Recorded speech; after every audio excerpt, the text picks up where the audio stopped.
Hey man, it's me, Kevin Smith, the annoying voice of podcasting, and you're listening to the non-annoying Three Guys in a Flick. Ladies and gentlemen, please take your seats.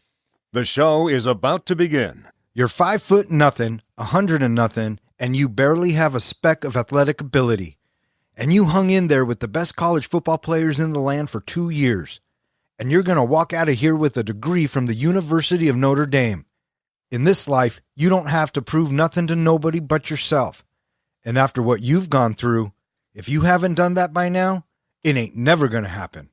Now go on back.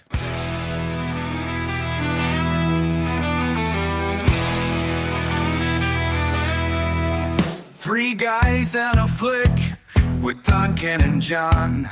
Dive into the movies well after the dawn. From the good to the bad to the wildly absurd. They give a fuck about films.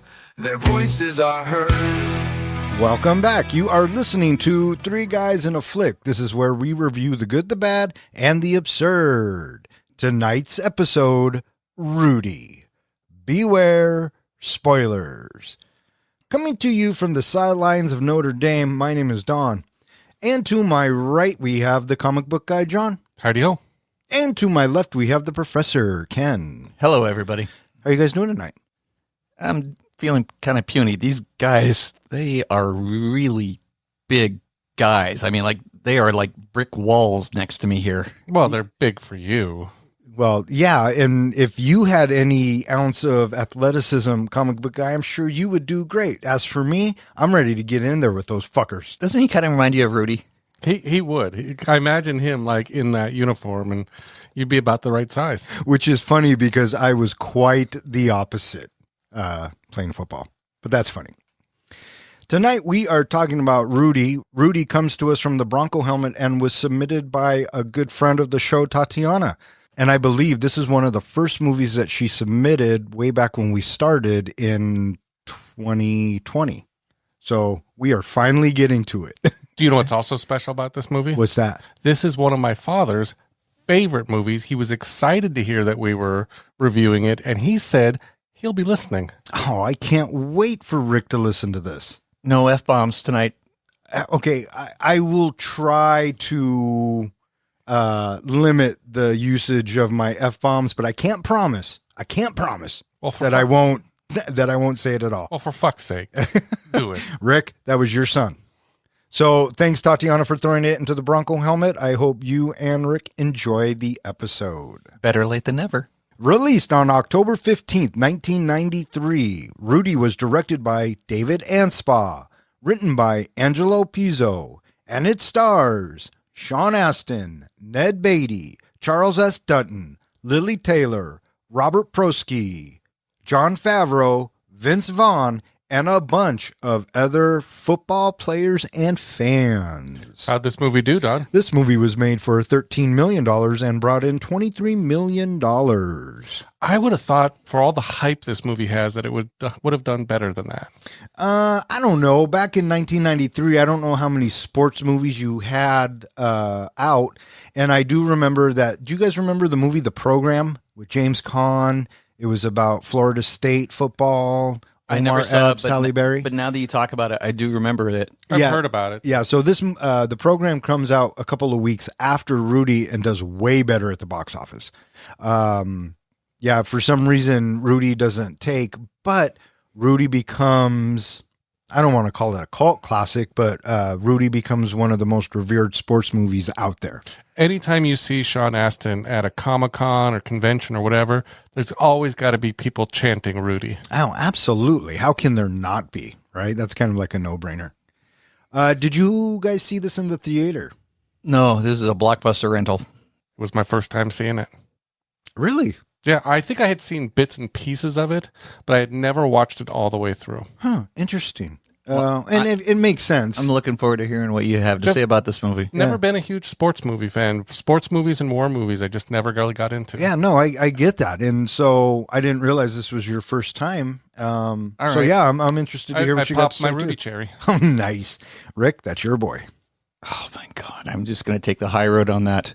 So we are talking about a sports movie. You just brought this up. So, John, what is your most favorable sports movie? You probably don't have a favorite sports movie. No, I do. I absolutely have a favorite sports movie. Wait, let me. And it was an easy get. Or easy one. Yeah, let me guess.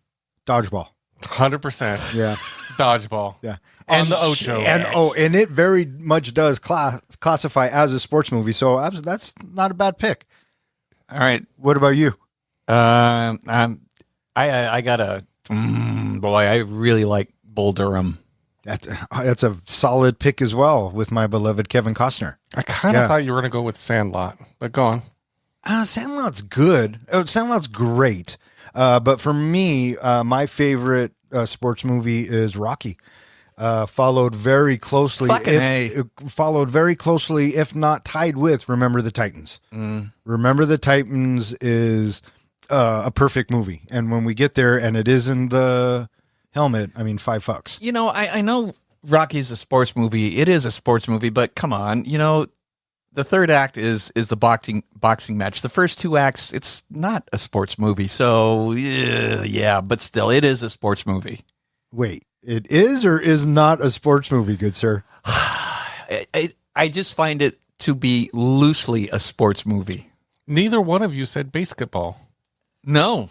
Maybe in my top 10. Top 10. And as for the length of said sports in said sports movie, Rudy's an interesting choice too, because for the first hour we get no sports. Mm-hmm. So put that in your pipe and smoke it for a little bit. I'm smoking it. All right. So John, you mentioned The Sandlot. That is a movie that we reviewed.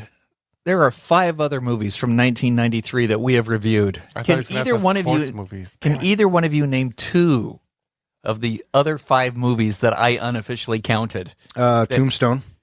Tombstone is one. Yes. Because we did this the last fucking time we did a 93 movie. I feel like 93 is becoming our most popular year.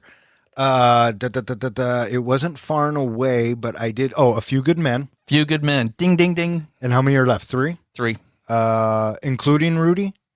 Not including Rudy. Okay, so 3 more. So 93. Rudy will make our 7th 1993 movie. Damn. There wasn't a Back to the Future then. No, dude. There wasn't a Back to the Future then. What are they? Well, you have The Nightmare Before Christmas. That was the other one. I always forget that. And you have Demolition Man. Oh, solid. And you have the number 1 grossing movie for 1993. And that was a franchise of some sort? Lethal Weapon? I like where your head's at, John, but no, it wasn't Lethal Weapon. Get your tongue out of my asshole, Gary. Jurassic Park. Oh, duh. And we just did Jurassic Park. Yes, we did. I know. My man, Superman Tanker's listening is going, you dumb fucks. You just swore again. Oh, goddamn. I mean, gosh darn it. I'm sorry, Rick. I want to know how many sports movies we have reviewed. How many sports movies we have reviewed? We've done basketball. We've done dodgeball. Sandlot. Rocky. Did we do a baseball movie? The Natural.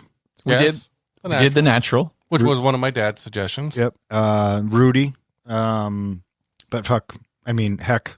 There's a lot. This is going to be a really difficult show for you. Butt fuck is a sport? Oh, listen to this guy. It depends on what country you're in and how much you're into it. So let's talk about this cast a little bit. I think about this point, my dad has stopped listening, so you're probably okay. Okay.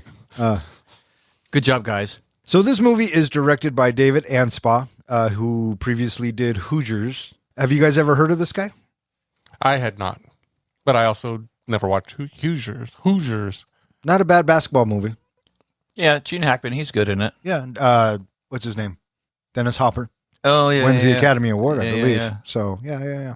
Had you heard of him? No, outside of Hoosiers, I haven't really heard of him. But, I mean, he did a decent enough job for this, right? Mm-hmm. Let's talk about this cast. What'd you guys think of Samwise Gamgee as Sean Astin? As the main character? I actually got an opportunity to work with him at a convention. I got to sit with him all day. He's really a nice guy. And I thought he did a fantastic job in this movie. Yeah, we saw him on a panel, remember? Mm-hmm. The 3 of us? Yep. And he told some great stories. Yep. So, yeah, I thought he was wonderful in this. He'll always be Mikey from the Goonies to me. But, Yeah, this story and this movie isn't what it is without Sean Astin.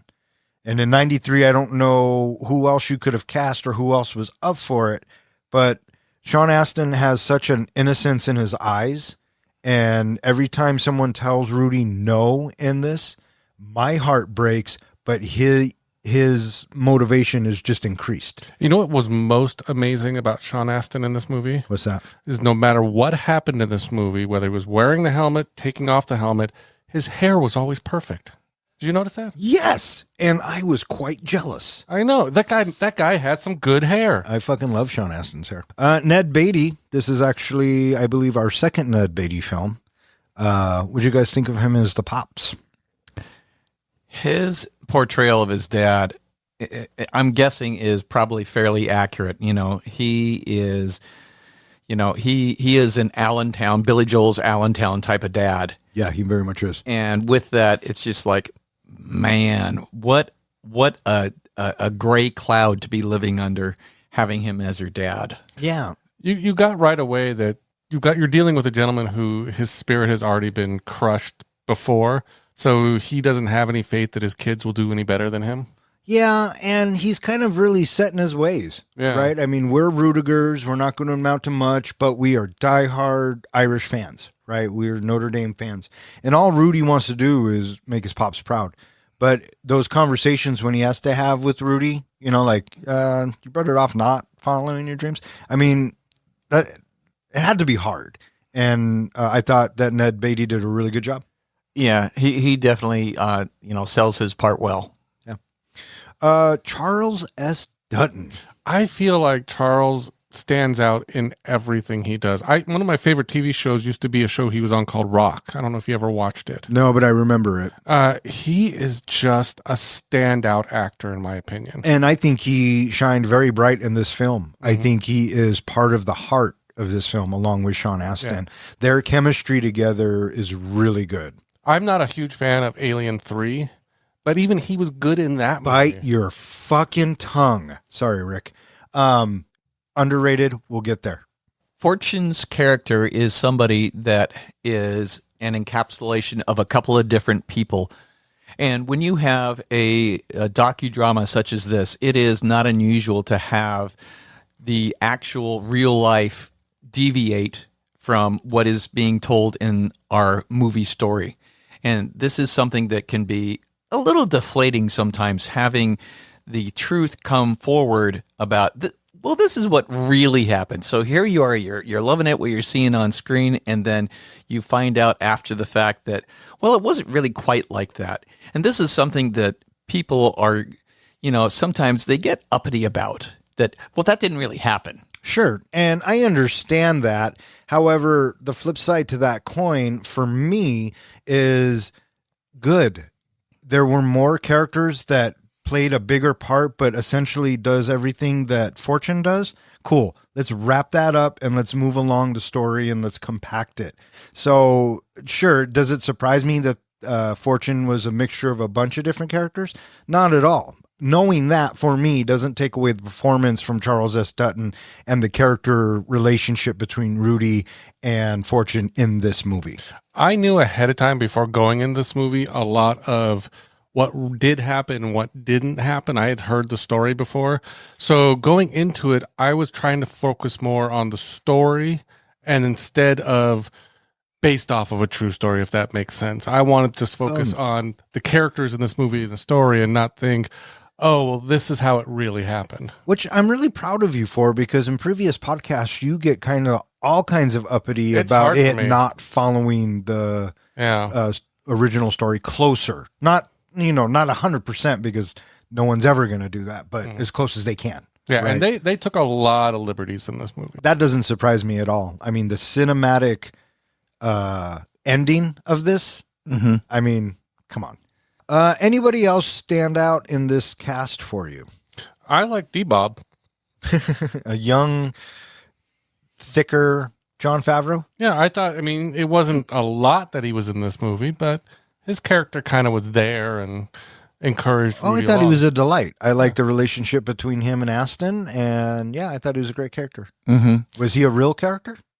Do we know? Yes, he was. In fact, he had a cameo in the movie. In the bar scene, the bartender was the real D-Bob. Nice. And Rudiger's in it too. Yeah. Rudy. What'd you guys think of D-Bob? D-Bob was a fun character because, he is going to be somebody that is sprinkled throughout the movie, and we get these fun moments when, he's cajoling Rudy, what about her? What about her? And so with that, it's like, okay, he has keys to help unlock things for Rudy, but on the other hand, he needs Rudy's help too because he wants to hopefully get a girl. Yeah. And I mean, it essentially turns Rudy into a pimp. I kind of thought the same. But hey, pimps don't cry. Pimps don't cry. Did you know that Vince Vaughn was in this? I heard he was in it, and I tried to look for him, and I missed him. But you told me where he was. Yeah, he's the tailback. Him and Rudy get into it in practice, and I believe his credit on this was Vincent Vaughn. So very early Vincent Vaughn, and it barely looks like him. It almost looks like an AI version of him. That's what AI's done to us. Yeah. Did you notice him? No. Oh, yeah. I don't know the actor's name, but the actor who played Frank, apparently there was no Frank in real life. His brother. Yeah, he was another character that he was supposed to represent everyone who ever doubted Rudy. What do you think of his inclusion in this movie, the character of Frank? I thought he was fine. I didn't know he wasn't actually real, but I don't think it changes anything. You have your doubters, and I thought that them being brothers and, at the end they, kiss and make up essentially. I mean, I thought it was a fine arc. What do you think? Yeah, because, when you have somebody that cuts you emotionally, it's one thing to get that out in the world, but it's another thing when you are cut emotionally, when you are at home behind closed doors in the safe zone, if you will, to have somebody like that, that is right by your side, all of a sudden just cut you, you feel it a little bit more. And so with that, I think that it was a wise inclusion to encapsulate all of the death by 1,000 cuts that Rudy experienced during his time of, I'm going to play for Notre Dame. And it's funny that because you say death by 1,000 cuts, every time throughout the movie, whenever Sean Astin said something along the lines of, I'm doing this because I'm going to show everybody that I can do it, I swear to God, I fucking cried. You mean you cried? Huh? You didn't effing cry, you cried. Oh, did I say it again? Geez, see, it's so bad I don't even know that I'm saying it. Sorry, Dad. Wait, what about you, John? Did you? Did I cry? Yeah. I'm going to say no. No, I didn't cry. The thing I kept thinking throughout this movie is they kept introducing these different women into Rudy's life, and I'm thinking, oh, he must end up with her. Oh, he must end up with her. Oh, this is going to be his love interest in the movie. No, they swerved me the whole movie. Okay, so I figured it out, Ken. I figured it out. John was never a sports guy or like war movies or whatever. That was my brother. Because he was always thinking about getting the girl. So he was more of a D-Bob, right? Potentially, yeah. I needed you in my life to be my wingman. Oh my God, see, it all just came full circle. Yeah, I was too busy having girlfriends. Yes, you fucking slut. Uh-huh. What'd you guys think of the score? Come on. That's a serious question, bud. What? This movie is not Rudy without that score. There was more than just band music in this movie. Oh, fuck off. Yes, very much, sir. Oh my gosh. The movie is carried because of the music. The Rudy theme, when you have the horns playing during the practices, when you have I think it's a flute that plays, sort of the Rudy theme. It just emphasizes, so many emotional cues throughout this movie about how we're supposed to be feeling as we're watching it. Sure. And this is composed by Jerry Goldsmith, who I guess he's done a bunch of things, hasn't he? He's kind of like I mean, he's one of the greatest, right? Yeah, he's somebody who really makes us feel things in movies. You know, he's not John Williams, but he has a ton of scores. He only has one Oscar, and it's for The Omen. But he's probably most well known for Star Trek: The Motion Picture. Sure. And well, now I'm interested. He also did Alien and Poltergeist, Chinatown, Planet of the Apes, Gremlins, LA Confidential, Total Recall, Mulan, Air Force One, The Mummy, Basic Instinct, Hoosiers. Yes, but the two that really caught my eye, which I really fell in love with him, Rambo 3 and Lionheart. Anybody? Lionheart? Jean-Claude Van Damme? I love me some Lionheart. In the helmet, please, and thank you. So, and I absolutely agree with you, Professor. The score definitely carries this film. And we've talked about that before in other films, right? If you take the big ones, Star Wars, Jaws, Superman, Jurassic Park, all of them. If you take out that score, it's still a pretty good fucking movie. It's not as perfect as they are, but they're still pretty fucking good. You take the score out of this movie, it's meh at best. At best. You know what I mean? This score tells us how we're supposed to feel. Yeah, and our most recent example of this has been The Man of Steel, right? How Hans Zimmer's score saves that film that's you and me, right? Yeah. Okay. Yeah. So I was mildly confused because we haven't reviewed that yet. No, I just meant in everyday listeners. Life. It's in there. Hint. It is? Yeah, it's in there. Okay. Yeah, so was Superman 2025. All right. So there you have it. So yeah, this score is so important in giving us our emotional resonance that gives us the satisfaction that we get by the end of the movie. Yeah. Professor, you mind if I take over for trivia tonight? Would you please? I will, in fact. I think the professor wants an ass kicking. First question. In the beginning of the movie, Rudy is playing football with his brothers, and I think his dad is playing too. What was the color of his helmet? Don. It's gold. It was a gold helmet. Of course it was. Of course it 1 point was. to Don. In high school, what was Rudy's football number? Ken, 67. No. Okay, it was 65. 65 goes to Don. I pulled that one right out of my ass. Third question. Pete helps Rudy celebrate his birthday with what dessert treat? Ken. A Hostess cupcake. A Hostess cupcake. Damn it. 1 point to Ken. Fourth question. When Rudy comes home to show his dad his grades, what were his grades? Ken. 1A, 3Bs. 1A, 3B. It is all tied up. Yes, Captain. Thank you. Okay, this is coming down for the final point. When Rudy gets on the Notre Dame team, what is his number? Don. It's 45. Don it is takes 45 it for this week. Congratulations, Don. Well, thank you. And good game. Good game. Good game.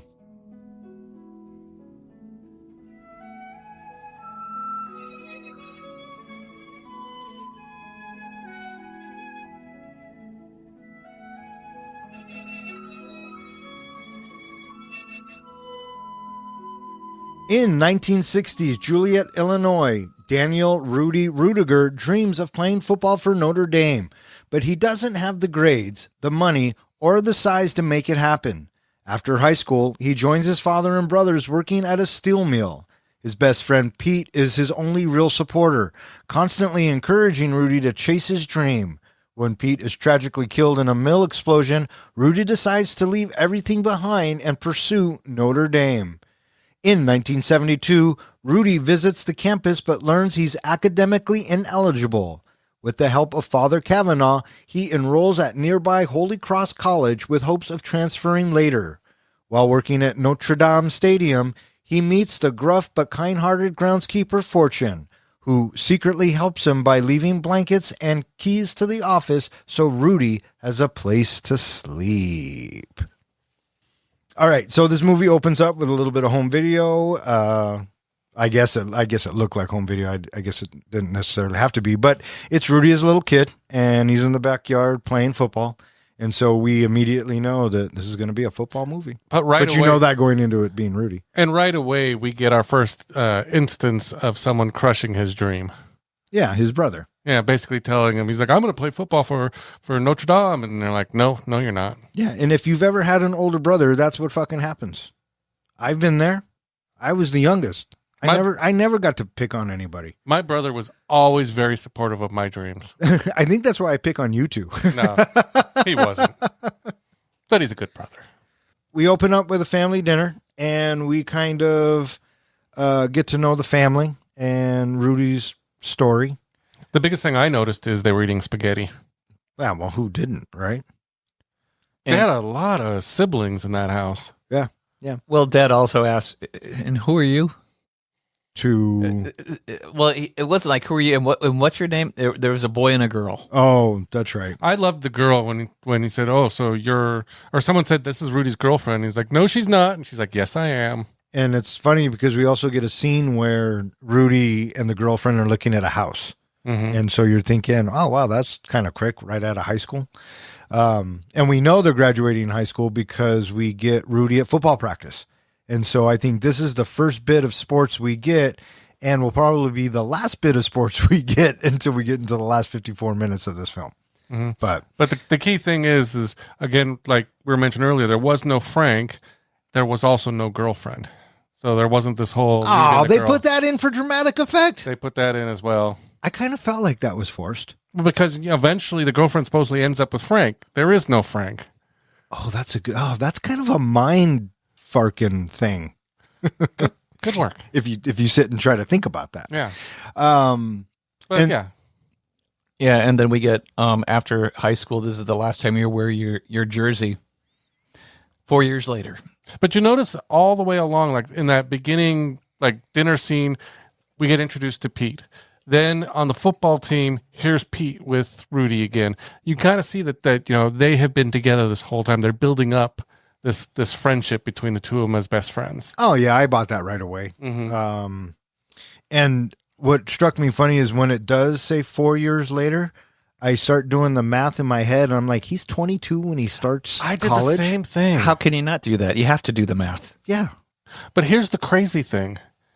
In real life, he never worked at the steel mill. Do you know what he actually did for those 4 years?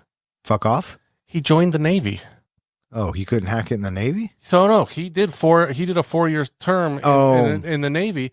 And the crazy thing is you notice that duffel bag that goes with him everywhere throughout the movie. Is that the Navy bag? It's the Navy bag, and even says it has the initials for the U.S., United States Navy on it. Oh, that's funny.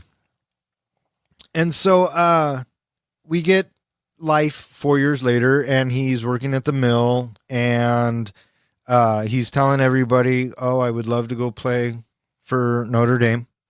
He even gets that gift from Petey on his birthday. The Notre Dame Letterman's jacket. Mm-hmm. But we also are told early on that Rudy's no scholar, and he's not very big, and the chances of him playing college football anywhere slim to none, right? Even in that last day of practice as high schoolers. Mm-hmm. So already the odds are stacked against him. And even when he tries to get on the bus to go visit Notre Dame, he's told, don't even bother. You're not going anywhere. I know, and that's by a priest. I know. That was a kick in the balls. What a dick. This isn't a sightseeing tour. Well, thanks. I want to go there. You think just even letting him go might inspire him to do better. Well, maybe it was too late. And back then, I mean, things were very rigid and strict, per se.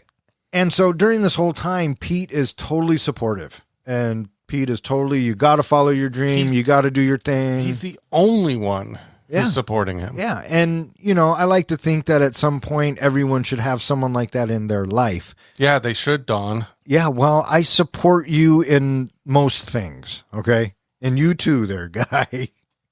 But I forgot, and I had seen this years ago, not in the theater, but definitely rental.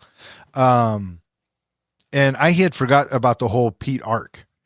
And they're at work one day and something goes crazy and we have an accident and Pete dies. You know what's the great thing about watching a movie with my father? What's that? Is here I am watching it for the first time and we're in the steel mill and my dad's like, oh, this is where the really depressing scene happens. This is where he loses Pete. Huh. And I went, thanks, Dad. Huh. I wonder You think that might be where I might get it from? Yeah. How does it feel? Totally. I guess that's a better. It set me up to avoid the heartache, so I appreciate it. Thank you, Dad. You're so full of shit. Oh, that's funny. But so Pete dies, and Rudy's pretty broken up about it, and he decides right then and there at the funeral.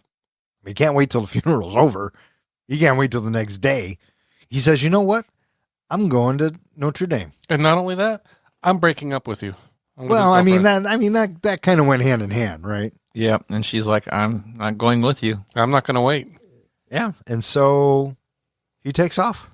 And this leads us to one of the scenes what we were talking about earlier with Ned Beatty being the dad. He goes to the bus station to talk Rudy out of it, really. And gives him that cow story. Yeah. Well, he also, just to show even just a slight bit of support, but showing also his doubt in him is, I'll give you a week off from work. Yeah. But what the fuck when he says, choosing a stupid dream causes you and everyone around you heartache. Spoken by someone who hadn't followed their dream or has been crushed by said dream. But that doesn't mean you need to palm that off on your kid. Yeah, what the hell, man? That was brutal. That was brutal. And I get being a realist at some point. However, you don't know unless you try. And damn right. And it was one of those moments where I really felt bad for Rudy because as a father, I couldn't imagine not supporting my children in what they wanted to do or what their dream is, no matter how cockamamie I think it is. I got to give my dad props. He was always very supportive of my brother and I for whatever we wanted to do. When my brother wanted to play baseball, he supported him in getting, into college and playing baseball on a college team. Me, he never questioned anything I wanted to do or go for. Yeah, he, what does Michael Keaton say in The Other Guys? Something about going to NYU to explore your bisexuality. He did question how long it took me in college, but... Yeah, you got there. But he kind of said, hurry up and find your dream and get moving. Yeah. And so he takes off. Not a plan. He just went. He has nowhere to stay, nothing to do, and he's riding the bus. And when he gets there, he goes to talks to the guard shack. Yeah, and he's like, "I want to go to school here," and the guard's like, "Dude, they don't open for hours. Yeah, not at this time in the morning." Yeah, well, what's wrong with you? And Rudy is so persistent; it's almost annoying, right? Surely there's got to be someone I can talk to, and I love what the guard does. You need a priest, son, and why not? We're on the campus of Notre Dame, and so we cut to inside, and again, Rudy's hair is perfect. And we meet Father Kavanaugh. I love that the father thought at first, I got it right away, thought he wanted to become a priest and he was trying to talk him out of it. Yeah. Well, are you sure you're ready to make this commitment, son? And it's one of those misunderstanding thingamadoodles. But I thought it was, and I like Kavanaugh's response. Rudy says, "I want to play football." And he's like, "What?" Poor Rudy. But he helped set him up at Holy Cross College? Yeah, junior college. He says, if you can get your grades, I will support you for, one semester, I think is what he says. Right. As long as you keep your grades up, you can continue on. Right. And so Rudy is re-energized. He got somewhere. That was the first step. And what I had forgotten about this movie is how long it takes for him to get into Notre Dame. Yeah, he doesn't get in until he's like 24 years old. Well, I'm talking about runtime, bud. Oh, yeah. We're almost, yeah. And so now we get a real quick little setup where we end up meeting Fortune, Coach Ash, and then D-Bob. Yeah, because he goes to the stadium. He kind of breaks in. He climbs to that little chain thing, and he gets a run-in with Fortune who basically says, "You shouldn't be here." And he's like, what are you doing here? Like, I'm going to be playing on this field. I'm going to be on this team. You're not supposed to be in here. Do you even go to school here? No, not yet. And they move us along a little bit, and we see that he meets D-Bob, right? D-Bob's like a TA in his class. Right. Because we see that Rudy is taking this seriously. He's doing the studies. And well, I liked how D-Bob really didn't seem that interested in him until he saw Rudy talking to a girl. And then he concocted in his head, I'll trade you tutoring for you to talk to girls for me. Yeah. And also briefly, like I said, we also meet Coach Ash. He introduces himself, and he kind of storms into his office. A little bit. But, he introduces himself, and I think he makes an impression on Coach here. Who is coincidentally played by Damian Miller. No, he's Father Damien from The Exorcist. Yeah, Jason Miller. He's played by Jason Miller. He was in 1 and 3. Yeah, the priest in The Exorcist, which now that I look at him, I'm like, oh yeah, that is the fucking priest. But yeah, ballsy of Rudy. I just want to walk in and introduce myself and say I will be playing for you someday. It was borderline cringy for me. I mean, but the coach was gracious, and he looks at him, and he's thinking, yeah, dude, you're totally going to be on this team. I kept thinking when the coach was sitting there and Rudy was talking, all the coach was thinking is, please don't kill me. Please don't kill me. Please don't kill me. Oh, because he's psycho? Because he's just a psycho who stormed in his office. He's just going to entertain him until he can get him to leave. Oh, maybe. And then we get a little montage that happens where it's showing some of his campus time where he's doing some of his studying, and then we get a little bit where he shows up to Fortune, and he more or less, wants to have something to do. He's willing to volunteer his time. He wants to do anything that's connected to being part of the sports program, because he tries with that girl to be a booster until they find out he's not an actual member of, He's not a student. Not a student. So then he hits up Fortune to, can you give me a job? I'll work for free. But he gives him a job for minimum wage. Yeah, I love how Fortune's like, you want to work for free? What? And Rudy's like, yeah, man, I just want to belong. I just want to be part of it. And Fortune's like, all right. And so you can tell that Rudy has kind of annoyed his way into Fortune's life. And now Fortune kind of, I don't want to say feels bad for the kid, but I think he wants to help. Well, you notice in all the cases where he kind of worms his way in, he starts to, people start to warm up to him after a while. He kind of starts to get to them. Like when he's reciting all of the coach's speech in the locker room. And, that was a nice scene. And when he's telling all these, and you can kind of see, Fortune's face brighten as he's doing these things. Yeah. He's like you said, he's repeating the speech from the coach that he practiced in the beginning with the record when he was a little kid. And just the Fortune could see the pure joy in Rudy, which brought, if not for a moment, joy to Fortune. Yeah. The other was a big scene was when they were in the little area for the workers area with the lockers and everything, that he kind of, Fortune sees out of the side of his eye, Rudy unlocked that window because he realizes Rudy has no place to sleep. Rudy says he's not sleeping anywhere. So I think Fortune figures out real quick he's going to be sneaking back in here later. Yeah, and after the booster club and all of that, and it does show him sneak back in. And then one time when Rudy comes back, he sees a key and sheets, a blanket on the bed. And I like how he goes to Fortune and to say thank you, and Fortune's like, I don't know what you're talking about. I don't know nothing about it. But the key and the blanket. You hear what I just said?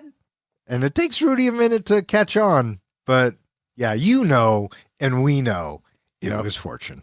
I feel like they made this whole thing with the Holy Name Cross just carry out as long as it did because we needed to get those 3 rejection letters. So rules of 3? Something like that. We couldn't have sped that up just a little bit?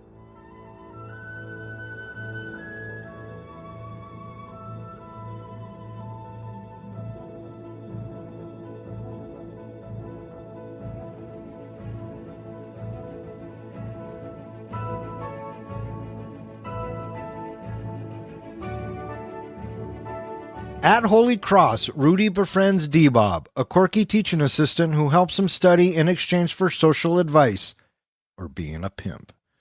After discovering Rudy has dyslexia, D-Bob teaches him strategies to improve his grades. Rudy works relentlessly to overcome his learning struggles. Even as his family doubts him and his girlfriend leaves him for his older brother, after 2 years and 3 rejection letters, Rudy is finally accepted into Notre Dame. he tries out for the football team as a walk-on. Despite being undersized and overmatched, his determination impresses Coach Joe Yonto, who adds Rudy to the practice squad.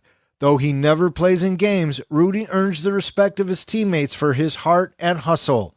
Rudy proudly tells Fortune, convincing him to come see his first real game someday. So, what did you think of his little trip home for Christmas? I thought it was kind of a kick in the balls. Yikes. I kind of felt like his dad was starting to warm up to it a little bit because he was proud of him for his grades. Yeah, and because Rudy had never really gotten good grades, right? Yep. And so he comes home with good grades. And what I think Rudy overlooks throughout this whole process is he's getting a college education while he's doing all of this. Yep. And Fortune has to point it out to him sometimes. But yeah, his dad was like, dude, I'm proud of you. Right on. And then the bomb drops. Well, even before that, when we have Rudy say, I can have you on, during Christmas, if you want to take on some shifts, he goes, no, tryouts start next week. And then dad, slumps his head down. Oh, here we go again. It's like, damn it, Dad. Yeah. Come on. Yeah. The one thing that kind of was bothering me throughout most of this movie was it seemed like Rudy was doing it for everyone else. He was doing it to prove people wrong. He was doing it for his dad. He kept saying, I want my dad to be proud of me. I'm doing this I have to get into Notre Dame for my dad. At no time he was doing it for himself. Was this what he really wanted? Yes. He wanted it for his dad. So for his dad. Right. But that's what he wants. Mm-hmm. I mean, that's what makes him feel full and whole. Yeah. Okay. And to prove everybody wrong is for him. Okay. Yeah. And I understand what you're saying, but at least that's how I took it. Right. So yeah, they're at Christmas dinner and Rudy just gets there. And then Frank and Mary come in and he just kind of looks at him. And, I got to say, shame on you, Mom and Dad. You knew what was going on. You couldn't have given Rudy a heads up. Yeah. Do you really hate this kid that much? I think it would have been nice for a heads up, especially if, his girlfriend could have wrote him a letter and said, by the way. His brother? Anybody? Well, his brother was a dick. Anybody in that fucking house should have said something to him. Preach it. His brother was a jealous dick. But yes, I don't blame her or him for getting together. I mean, Rudy did leave her, and she had to move on with her life. That was never in question. No. I don't think that was. I mean, as far as we're concerned, I mean, yeah, you're absolutely correct. They were broken up. They free to see whoever they wanted to see. All we're saying is a little heads up would have been nice. Yeah. And so he immediately leaves, and he's got to get out of there. And then we get a little montage. Declined. And then we get another little montage. Well, we get really a build up too of him basically putting it out there for the audience of, if I get one more, I'm done. I'll basically go into my senior year. I'm done. Because his eligibility to play football is running out. Mm-hmm. They don't take senior walk-ons, I guess is what the rule was. And so, yeah, like you were saying, rejection.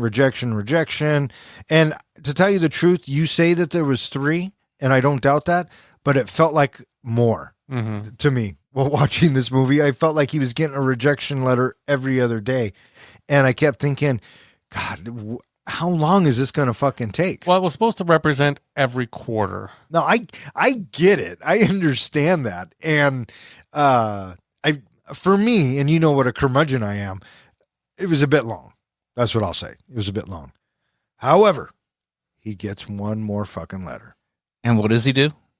He doesn't open it right away. He goes, well, yeah, he doesn't open it right away. But then when he does, he goes home to show his dad.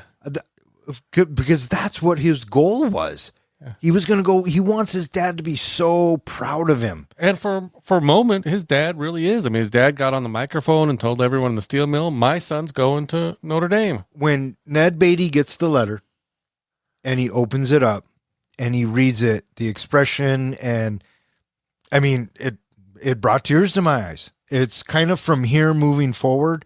I cried through the whole fucking thing. Did you hear what Frank said? He didn't say anything, did he? He did say, you did it.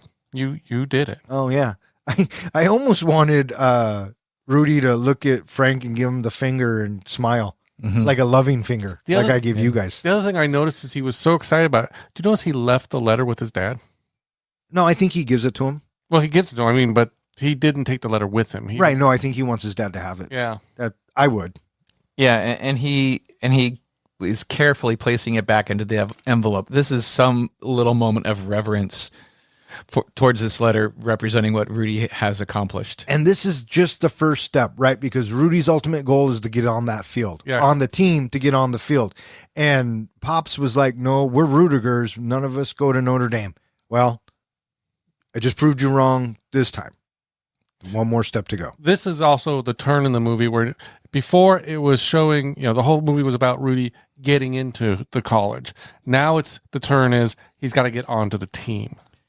Yeah, and I erroneously said a few moments ago that he had to get to football practice during Christmas, but he wasn't in the school yet, so that wasn't accurate. It's at this point in the steel mill where he says, Dad's like, you want extra shifts? No, I practices start in a week. we still on this, and this comes to my favorite part of the film, the montage. Well, from this to the end. Right, because now we're a sports movie. We had this great buildup. Yeah, it was a really good buildup. Thank you, Jerry Goldsmith, because of the fucking music, man. Good. A wee bit too long, but now it's like a new movie, right? And the montage, and I love the first one of him trying to get onto the team, and how he just gets his ass beat. But he does not give up. So scrappy. He also pops up every time he gets knocked down, even when he's almost knocked out. I could do it, coach. He pops back up. Yeah, I love that. And every time he got knocked down, I always think of Rocky Balboa, where Rocky says, it doesn't matter how hard you get hit. All that matters is if you can get back up. And Rudy, every fucking time, gets back up. Sorry, Rick. But yeah, this montage is great. And then finally at the end of practice, Coach Yanto is like, I like this Rudiger kid. And everyone's like, are you out of your mind? He's like a midget. Coach Ash is like, you guys figure it out. Yeah. And he walks off. Yeah. The offensive coach is like, no dude, no, not even close. And the defensive coach is like, oh, we're taking this kid. And I love how when they're sitting in the locker room and Rudy's talking to the other dude who's a legacy, I forget his name, but he's always on the team only because his dad played, his grandpa played. He's never dressed and gone out on the field, but he's on the team. Yeah, his dad makes him do it. Otherwise, he won't pay for his tuition. Right. And they're talking, and that coach comes in and says, Rudiger, I want to talk to you. And he starts telling him, if you can bring the same amount of intensity and heart to every single practice, then okay. And I like how dense Rudy kind of is, right? Yeah. He cannot, because he can't believe what he's hearing. Yeah, because if you let up for even 1 second, then you're off the team. Wait a minute. I'm on the team? In order for me to be off the team, that means I have to be on the team. Is really good. One of my favorite scenes, it comes up right after I think this, where Rudy goes back to Fortune on the field and puts the key on the ladder. Oh no, he holds it up to him. Holds it up to him and he's like, I don't know what that is. Yeah, still going along with the bit. And anyway, he puts it on the ladder, and I love the line. He says, you promised that if I dress, you'll come see your first game. Because we found out that Fortune has been there for years. We don't know that just yet, but he does say, hey kid. We know that he hasn't gone to the game. Yes. We don't know why, but yes. Yeah. Hey kid, you ever dress? I'll be there. I love that. I love those moments when a character will look at you and say, I'll be there. So that, again, these were my favorite scenes. Any interaction between Rudy and Fortune, I think, were my favorite moments in this movie. And yes, listeners, I'm tearing up again at this moment. And this gave you nothing? No feels? Nothing? That made me happy, I guess. I don't Jeez, man. No tears. All right. So, listeners, all you need to know is that this definitely is a movie that you should not be chopping onions in. So, stay away from the onions because, that affects your tear ducts. And then so as we go on, we get montage after montage of Rudy just getting the shit kicked out of him.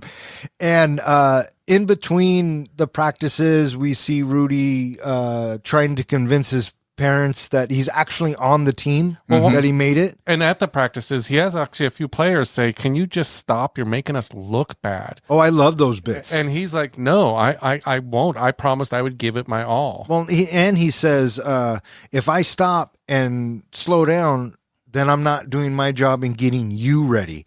And the players are like, wow. And that one moment when the offensive player, he's like, "What? He's playing so hard." Yeah, and that's Vince Vaughn because he comes up and he hits him. So wait, that is Vince Vaughn? The number 33, when Rudy comes across the line and hits him, and he gets all, and then Vince Vaughn gets all pissed off and pushing at him like, "What are you doing? What are you doing?" Yeah, that was Vince Vaughn. And then coach comes out and goes, "You just earned your spot on the third team." Yeah, that was Vince Vaughn. All right. So. Yeah, and they're building up that Rudy is widely respected by the team, which I think is a win right there. Yeah, because he's 5'0".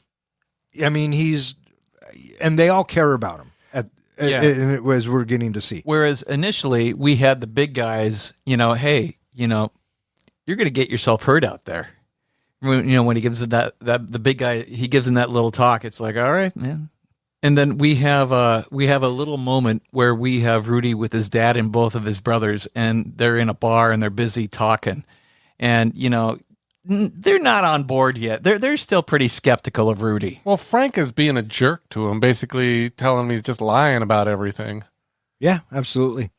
And then we also get Mary, this girl he's kind of been courting through this whole time. Oh, so when they're at the bar and he buys Mary a drink and she introduces him to the player. You guys remember that? Yeah. That's Vince Vaughn. But she says, wow, your story's really interesting. I'd love to write a piece about you. And he said, only if I dress.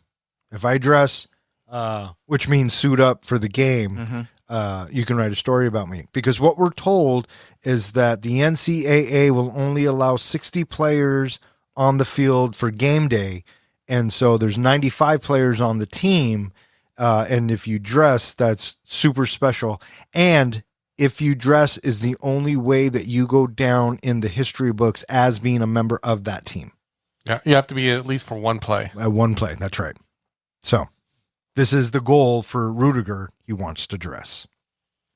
So he ends up heading into Coach Ash's office, and he very, very humbly asks for the opportunity to suit up for one game.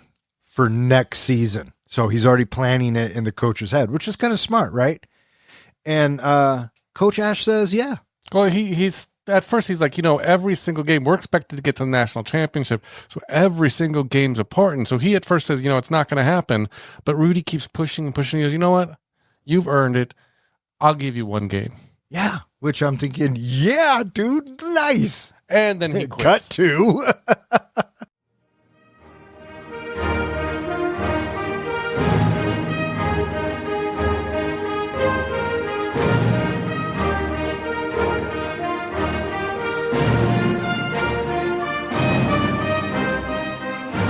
Coach Ash promises Rudy he'll get to dress for one home game during his senior year. But when Coach Ash retires, new coach Dan Devine refuses to honor that promise. Heartbroken, Rudy quits the team until fortune finds him and reveals he once played for Notre Dame, but quit because of racial discrimination, something he regretted ever since. He tells Rudy not to make the same mistake. Inspired, Rudy rejoins the team. Before the final home game of the 1975 season against Georgia Tech, Rudy's teammates lay their jerseys on Coach Devine's desk, demanding Rudy be allowed to dress. Devine finally agrees. With his family and friends in the stands, Rudy runs out onto the field in full uniform, and fortune is there to watch. Late in the game, the crowd begins chanting, "Rudy, Rudy." Devine finally lets him play. On the last play, Rudy sacks the Georgia Tech quarterback, and his teammates carry him off the field in triumph, the only Notre Dame player to ever be honored that way. An epilogue reveals that Rudy graduated in 1976, and 5 of his brothers went on to earn college degrees, all inspired by his example. Roll credits. So, coach gets fired or retires. Retires, something like that. And Rudy goes into the new coach's office, and he's fishing, right? He wants to know, am I still on the team? Because, I'm Rudy. And that coach is like, yeah, you're on the team. And so, he's on the team. Which is interesting because when they were making this movie, they went to Dan Devine. They went to Dan Devine and asked if they could portray him as a villain. And he said, sure, that's no problem with me. You guys need a bad guy in a movie, make me the bad guy. He didn't realize how bad they were going to make him because in real life, he was very supportive of Rudy and he had no problem putting him in for 3 plays in the final game. Yeah, but cinematically, that's not as fun. Yeah, they needed to build for the tension at the end of the movie, another wall, another fence for him to break through. Right. And so now we have another season to go through, but this time before every game, Rudy goes to check the list and he's constantly not on it. It's like those rejection letters all over again. Exactly. So, but this time I'm a little bit more invested because we got the games going on. And in the meantime, he's still having to prove to his parents that he's on the team, his brother, and even Mary. And there's a bit when he's a senior, he's dressed and he runs up to her in uniform and says, hey, what are you doing here? Don't I know you? Yeah. Do I know you? Yeah, which I thought is a cute moment because then she's like, oh, Twitter paid it. And they don't end up together, by the way. Who cares? Okay, I thought it was cute that they did what they did. Anyways, so montage, and finally it's the last game. Yeah. And he looks, and although the players are around him too, right? Because they want him to suit. And well, he quits the team, and he's devastated, man. Right? His one shot. This was it. And even though Coach Ash said he could, he understands that Coach Devine, it's his choice. But he's done. He's put in all the effort, and he knows it's not going to happen, so he quits the team. Even his buddy, the dude whose dad pays for his tuition, is like, I stayed on the team because of you. You inspired me to stay on the team. I was going to quit. Yeah. And Rudy's like, sorry, I'm out. And that's when he tells Rudy, you're full of shit then. Yeah, full of shit. And so he walks out, and he's staring at the stadium, and Fortune walks out. And I think this is a great moment. This is the key moment of the movie. And little come to Jesus meeting. Yeah. He's like, what are you doing? And Rudy says, I'm not going back. Forget this. Why? What's the point? What's the point? And it's here also where Fortune's like, you didn't belong here. You defied all of the odds, and you also got an education out of it, right? So you should probably go back. He also says at this point, you have to realize you did this for yourself, and you did it just by yourself. And you will regret it for the rest of your life, because he shares about his own personal experience about how he quit the team when he was on it. And Rudy's like, I thought you said you've never been to a game. And he says, I've been to a game. I've never watched it from the stadium. I watched it from the field. Right. He goes, I watched it from the sideline. And just for any listeners out there, if you ever watch a football game anywhere from Pee Wee to pro on the sideline, that's the way to do it. So the truth is out. Fortune went there, quit, regretted it, told Rudy, don't quit, go out there. And again, this score, right? As Rudy's dressed, he's walking onto the field, practice stop. I love the coach's response. He's like, God damn it, what the fuck is this now? There was one thing that happened here that did make me laugh. What? Do you know what happened that made me laugh in this scene? No, why would we know that? The cliche, someone has to start the slow clap. Oh, I loved it. One player just starts slowly clapping, and then everybody joins in, and then it gets faster and louder. Okay, first of all, you have no heart, because they were showing him nothing but love and respect, and for everything that he did and getting his ass beat day after day. I thought it was a beautiful moment. As a filmmaker, would you seriously put a slow clap in one of your movies? Yes, absolutely. Or would it be as kind of a joke on the cliche of the slow clap? Well, I wouldn't, unless my movie was intentionally a joke or a cliche, I wouldn't put it in for that reason. Yeah. I felt that this moment was very inspiring because of the music. And I like the slow clap, and I'm sorry it made you laugh. Well, I was actually wondering too. This movie was made a while back. I wonder if this was one of the movies that created the slow clap, whole cliche that maybe it was one of the earlier versions. I doubt it. 93? Yeah. I mean, it's not, it's old, but it's not that old.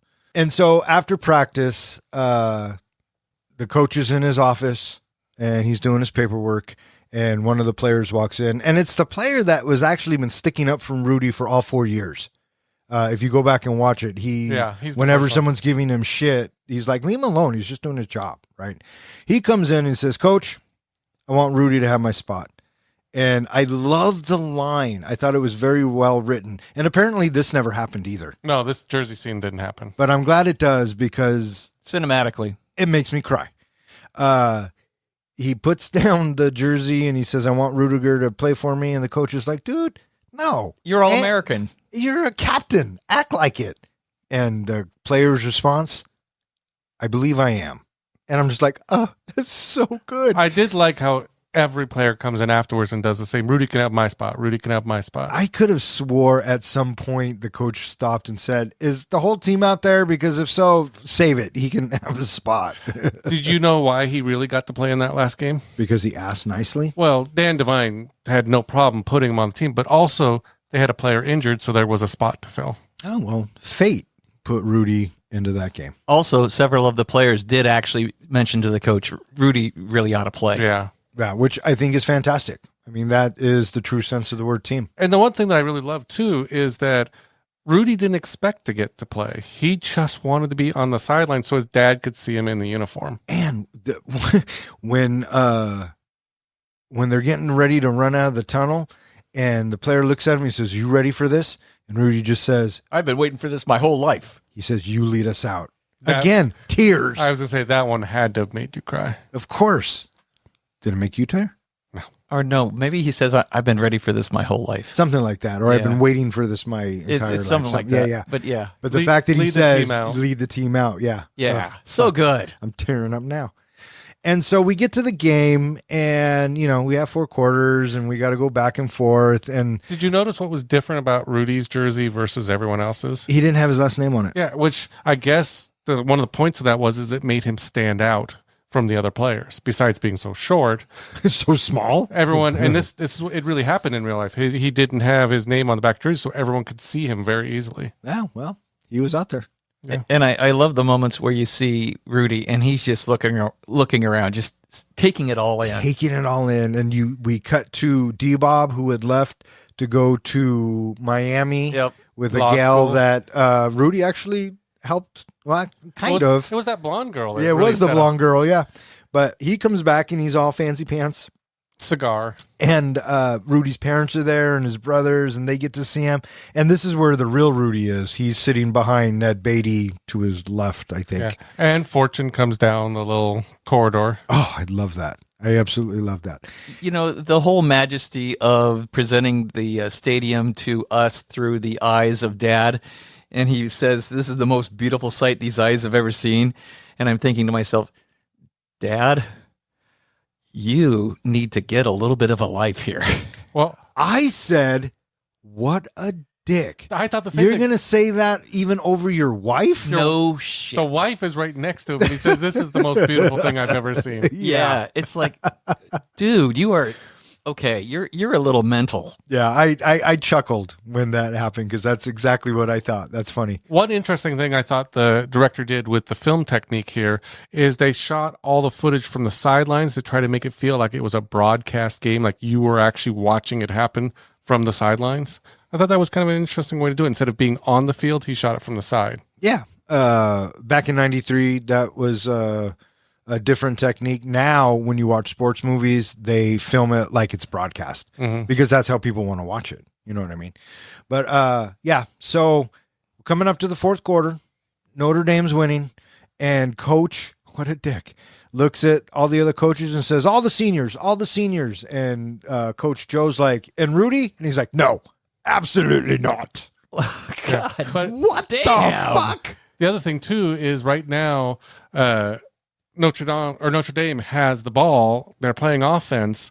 So Rudy is a defensive player. He's not going to get into the game, and the coach orders them to, do some play. It's called victory formation. Do you know what that is? That's where they get into a formation that's called victory. Professor, do you know what the victory formation is? Victory formation is where you just run out the clock. How? You run out the clock by intentionally downing it. By taking a knee. That's what they do. Oh, I knew that. They kneel down. But there's a player who says, guys, if we want Rudy to get in, or no. As they have the ball, one of the players starts going, Rudy, Rudy. And it keeps building and building and building, and it goes throughout the entire stadium. I thought that was I thought that was the same player that's been sticking up for him the whole game that started the chant. It is. Okay. It is. And I like Rudy's expressions. Like, you kind of look on his face is like, are they really saying my name? Oh, come on, guys. You don't have to do that. I'm just happy to be here, right? I'm just happy to be nominated. And the offense and the Notre Dame offense is on the field, and it's Vince Vaughn who says, we got to score a touchdown, or Rudy can't play, right? And so they're supposed to go into victory formation.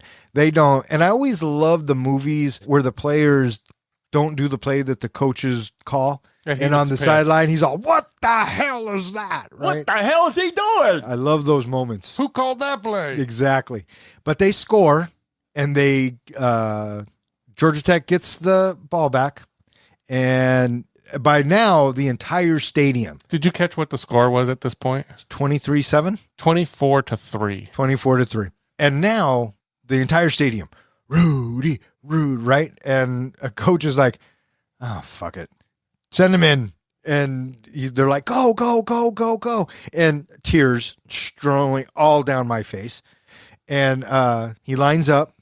And I remember the first time watching this. I think I may have seen it in theater. Anyways, I remember the first time watching this going, oh, that'd be so cool if he got a sack, but he's so small, right? Well, he's in for the first play, which is the kickoff. Right. And then he gets the second play, which you say he should have been penalized.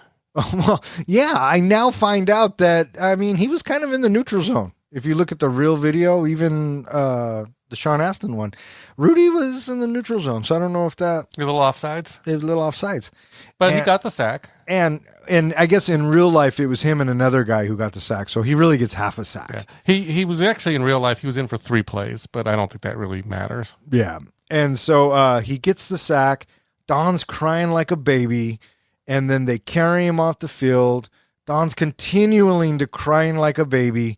And we get a little epilogue saying that Rudy graduated. His brothers went to school and graduated. The only player ever carried off the field. Now, do you want to know the story behind that one? Sure, fire away. He was carried off the field, and he is the only one ever to be carried off the field. But really, it was only 3 players that carried him off the field. And they were known as the pranksters on the team. They lifted him up and carried him off kind of as a joke. It really wasn't to honor him or anything. They were just having fun with him. I mean, they loved him. They liked him. They were doing it for fun. But it was kind of a joke thing carrying him off the field. I like the movie version. I do too. I think they did it better there. And that was Rudy. Do you know what he went on to do? Coach. No. Steel mill. No. Stripper. No. Pimp. No. Gangster. No. Drugs? He went on to become a motivational speaker. Oh, totally tracks. Yeah, he is. He does speeches, motivational speaker. He is on Cameo. You can actually get him to do a message for you. He's done, as he says on Cameo, he did a message for a past president as well, a motivational speech. You can get him for $199 if you want. There you go. All right, what do you guys think? You guys ready to rate this flick? I'm ready to rate this flick. How about you, John? Are you ready to rate this flick? Put me in, coach. I'm ready to play throw. Hey, Professor, how do we do our ratings? We do our ratings on a scale of 1 to 5 fucks. 5 fucks is a movie that we think is cinematic gold. A 1 fuck movie is where you get done watching it and you're thinking,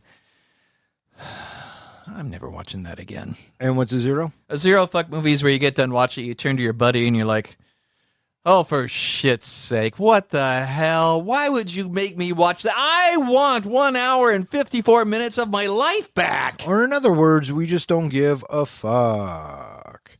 I picked this out of the Bronco helmet, which means I will go first. I think Rudy is up there with one of the all-time great sports films. It's super inspirational. I love the score. I love the cast. The only issue, if you will, that I have with it is that it takes an hour to get going. The first hour can be kind of hard to get through. Rudy kind of comes off as needy and annoying, but I'm still rooting for him. And the payoff with the last hour when he gets to Notre Dame, not only as a student, as a player, is so inspirational. And, you know, outside of the comic book guy here, I challenge anybody to watch it and not tear up. But that's just my own thing. Is it perfect? No. Is it my favorite sports movie of all time? No. Is it a beloved classic? I think so. That's why Rudy gets 4.25 fucks from this guy. Right on. Would you like to go next, or would you like me to go next? Rock, paper, scissors, best of 11. Okay, I'll go next. But before I do, Don, what will my rating be? You are going to give Rudy 3.75 fucks. Is that your final answer? 3.5 fucks. Is that your final answer? 3.5 fucks. Okay. No, 3.75. Final. Are you sure? Yes. Rudy is a powerful and motivational story about perseverance, hard work, and the relentless pursuit of one's dream. Sean Astin delivers a heartfelt performance, perfectly capturing Rudy's determination and vulnerability. The cinematography stands out well, especially during the football sequences. The dialogue is inspiring and keeps the emotional core of the story alive. That said, some moments did feel too good to be true, and several scenes were heavily dramatized for Hollywood effect. While those exaggerations affected my rating a bit, the heart of Rudy's story, his real-life grit and triumph, remains genuinely inspiring. In the end, Rudy earns a 2 for filmmaking and a 2 for content. A solid, uplifting film that celebrates the power and perseverance, even if it occasionally leans on myth more than the man. So for those reasons, I'm giving Rudy 4 out of 5 fucks. 4 fucks from the comic book guy. All right, you're up there, Professor. Rudy is a very heartfelt movie, and it is largely, as I was saying earlier, due to Jerry Goldsmith and Sean Astin as well, because these two things, you know, they really work cohesively together through this storytelling. I think that the football montages are fun to watch, and it is a little long, but I think that, you know, having the tenderness that the story is told, it's very heartwarming, and it is certainly so rewarding to have these, you know, emotional cues that give us the satisfaction, those yes moments throughout the movie. And, you know, having it be a football movie, I think that adds to it that much more, that it's like a good American story told. And I think that having the movie, you know, end on this high note is very, very rewarding. However, the first time that I saw it, and the movie ends, it's like, wait, what? That's it? I mean, so all of this builds to he plays for a couple of plays in one game, and that's it? It's like, huh. So this time around, this is, you know, I've seen the movie several times. So this time around, I didn't mind that at all. But I remember thinking that was a little disappointing to have the movie end the way that it did, where it's just one game where he gets a couple of plays and that's it. Oh, okay. All right. But in the end, I think that it is a good watch, and I've been going back and forth. even as we were approaching, the reviewing of this. And ultimately, I think I'm going to give the movie 4 fucks. 4 fucks from the professor. With 4 fucks from the comic book guy and the professor, and 4.25 fucks from me, that gives Rudy an average of 4.1 fucks, which now puts it in the 12th spot with Clerks 3, Jumanji, Welcome to the Jungle, Big Fish, The Fifth Element, Violent Night, Spider-Man No Way Home, Meet the Parents, and The Sandlot. It is slightly better than Sinners, The 33, Clerks 2, Zombieland, Dodgeball, The Thing, Edge of Tomorrow, Batman, Tombstone, V for Vendetta, The Iron Giant, and Jojo Rabbit. And it is slightly worse than Casino Royale, Thor, Love and Thunder, Top Gun Maverick, The Breakfast Club, The Big Lebowski, and Scream. So there you have it. Not too shabby. Yeah, all those kind of sort of feel comfortable together. Yeah. I was looking at our list and our first 10 movies, bangers. All right, that is going to wrap it up for this episode of Three Guys in a Flick. If you would like to know which movie we're going to be reviewing next, please check out the website. Speaking of which, hey, John, where can they find us? They can always find us at www.threeguysinaflick.com, where we go ahead and post all of our show notes. You can find all of our podcasts there, as well as you have a web form there that you can submit a movie to go into the Bronco helmet to have us review down the road. You can also find us at all of social media, where on Tuesdays, I post a movie that we will be releasing on that following Thursday. You can also find us at everywhere that hosts podcasts. And while you're listening to us, give us a like, subscribe, and if you want, you can leave a comment. And in the comments, you can put a movie you'd like us to review. Speaking of comments, do we have a comment of the week, John? We do. In fact, it is from one of our big fans, Superman Tanker. My man. He says, in regards to La La Land, 3 guys, thank you for this episode. While not a musical fan, I was interested in your review based on the popularity of this movie at the time. I think based on the pod that I have been correct in not watching it. I will recommend it to the wifey for when I am not around. Movie rating, 1 out of 5. Now, how can he give a rating if he hasn't seen the movie? Hey, on our don't review. You question my man. Superman Tanker, thank you so much for listening as always, and thank you for your participation in the ratings. Let the wife watch it and see what she says. I love it. I just want to thank Tatiana again for throwing this into the Bronco helmet. We had a lot of fun recording it. We hope you have a lot of fun listening to it. And Tatiana, thank you also for further proving to the point that John really doesn't have a heart if he's not tearing up for this. Yeah. Wasn't she also the one that put in Say Anything? Yeah. Yes, she was. And I seem to recall I loved that movie. Yeah, you did. I also want to thank anybody who listens and who has suggested a movie. If you keep listening, we'll keep recording. For 3 Guys in a Flick, I'm Don. I'm John. And I'm Ken. Thanks for listening. Rudy, Rudy, Rudy, Rudy, Rudy. My name is Ken. Why are you saying Rudy? My name, it's Ken. Rudy, it's Ken. What the heck? 3 guys with some mics, yeah, dive into the flicks. We're here for the real talk, no time for the tricks. Don is the captain, steering us right. Kid drops now to shedding light. John with the comics, bringing the hype. From the good, the bad, to the absurd, we break it down, make sure you heard. Passion for the screen, we ride or die about movies. You know we always give a fuck, no lie. Sidelines at Notre Dame. Notre Dame. Notre Dame. Notre Dame. Notre Dame. Sorry.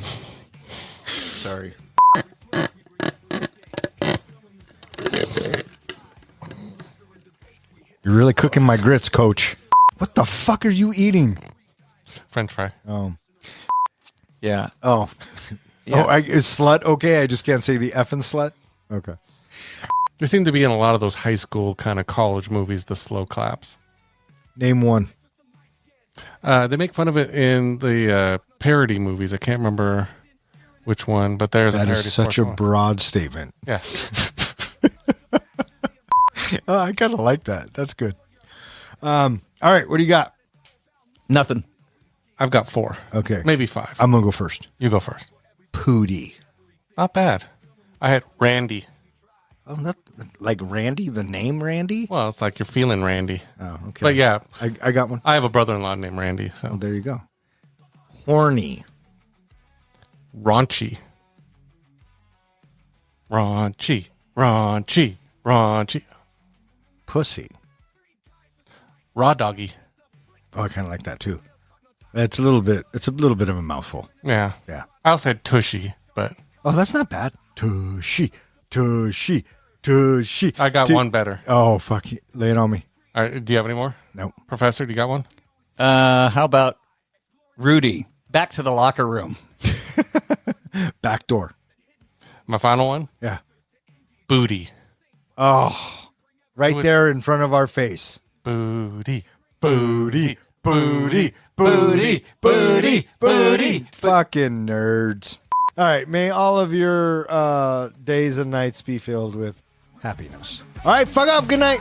Tune in to the thrill, catch the vibe. As three guys in a flake, keep the passion alive. Fuck that night.